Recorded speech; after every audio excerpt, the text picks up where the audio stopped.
When an analog horror implements AI into its visuals, is it ruined? Now, if you ask some may say yes, it is ruined, while others may say no, it is not ruined. This question perfectly describes the analog horror known as Angel Engine. Now, this one is unique because this analog horror is not on YouTube. Well, it is on YouTube, but it didn't originate from YouTube. It was on Instagram Reels, and then it turned to YouTube. But the main controversy around this analog horror was its use of AI. Basically, in the beginning of the entire series, it was all AI visuals. There were no humans making the artwork. It was just AI. And quickly, this got the series' attention, but for the wrong reasons. There were a lot of people watching it, of course, and the creator was bringing in lots of money. So people asked, if he's bringing in all this money from Instagram, why not just pay an animator to do the same visuals for maybe $100 per episode? While others found it just fine. Others found the use of AI just fine as long as the visuals weren't too confusing, it's okay for them. Usually when I say an analog horror gets ruined, it's because of it starting out well and then fans coming in or people who want a trend chase coming in and ruining the image of that horror series. But with Angel Engine, it's unique because what happened was from the beginning, it was already messed up from the use of AI. The heavy usage, or pretty much just the sole usage of AI to do the entire series for all the visuals.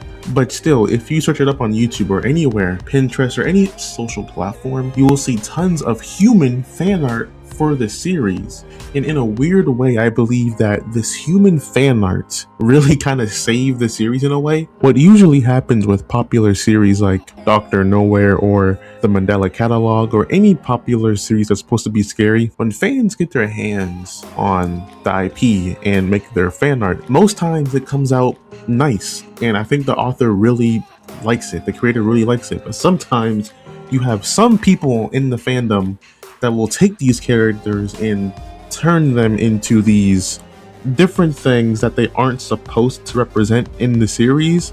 But because it's fan art, people will usually defend it saying, we're just having fun, which is fine. It's always okay to have fun, but let's not do it to the expense of the own character's image, if you get what I'm saying.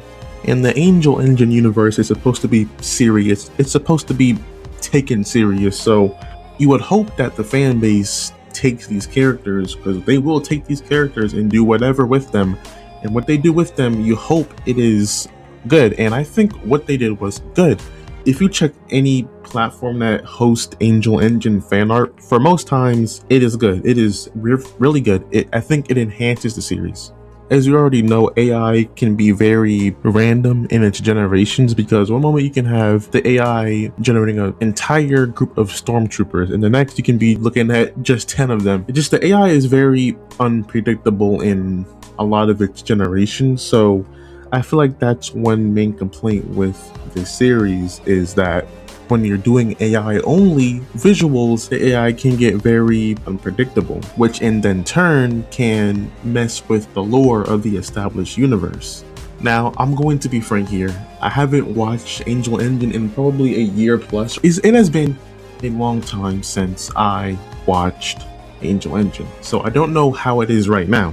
But from what I've heard, it is not completely AI anymore. They still have some AI stuff in it, but it is not completely AI like how it used to be in the past. But to be frank, I don't think it is nearly as popular as it used to be when it first came out, because the whole AI apocalypse already hit and everyone's looking at these different AI videos that Sora generates or Gemini or whatever generates. So seeing Angel Engine make a whole entire fake, well, real thing of analog horror, it isn't anything that's gonna blow your mind anymore. It's just kind of more annoying to some people, and others don't mind it. So in a way, I do feel like when they put this as analog horror, it didn't really stand a chance when you're using AI for it, because the fan base, they really do not like seeing AI put as characters or made as entire series off of people or analog horror. So for instance, if Dr. Nowhere or any other popular analog horror like Vita Carnis or Gemini Home Entertainment uses AI for their entire series, they will see significant pushback because the entire thing is meant to be human still. And even if the monsters in the series aren't human, what you know is being recorded is by a human. So when an AI is told to generate a 30-second to 60-second video of creepy visuals and VHS tape like filters and effects, it kind of turns off the fan base, and the fan base kind of rallies behind someone saying it's garbage. But I do think a lot of them do say, yeah, it is pretty good story-wise. Visually, it can have its upgrades, but still, story-wise, it's considered decent to good. So yeah, I feel like for Angel Engine, it was cooked from the beginning. Like the moment you use AI for your stuff, it is over pretty much. The fan base for analog horror in general just does not accept stuff like that.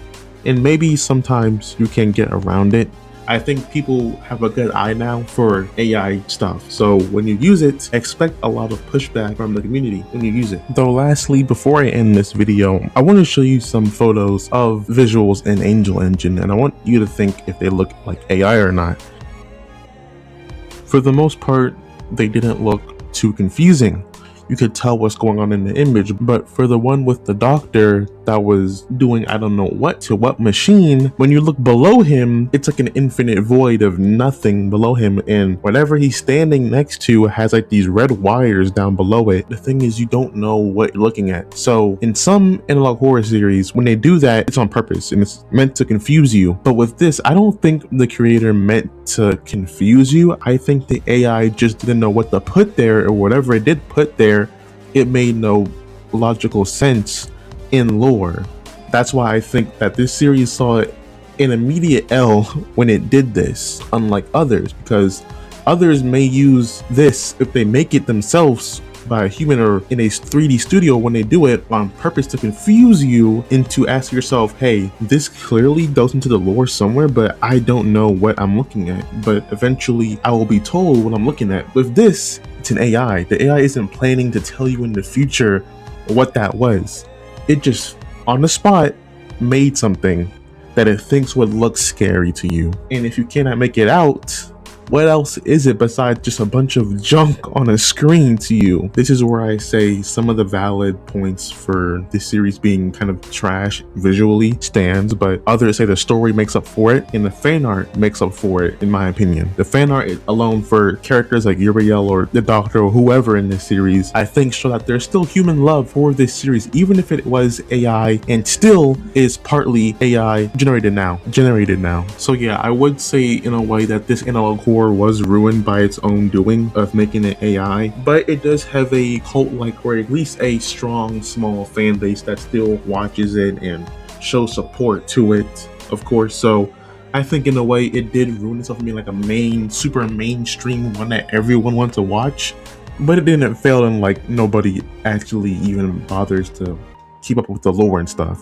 But I do believe, yeah, it fell short of all the others like Dr. Nowhere or Vita Carnis, or even the Backrooms, or even stuff like Vita Carnis, like all of those major series that everyone really knows, like the Godzilla ones, Godzilla Bloodbath, all of those, I think easily are above Angel Engine, but I think that's to Angel Engine's own fault. So yeah, that's my take on this stuff. Thank you all for watching, guys. I'm Paxter, the only Paxter. Thank you for watching. Peace.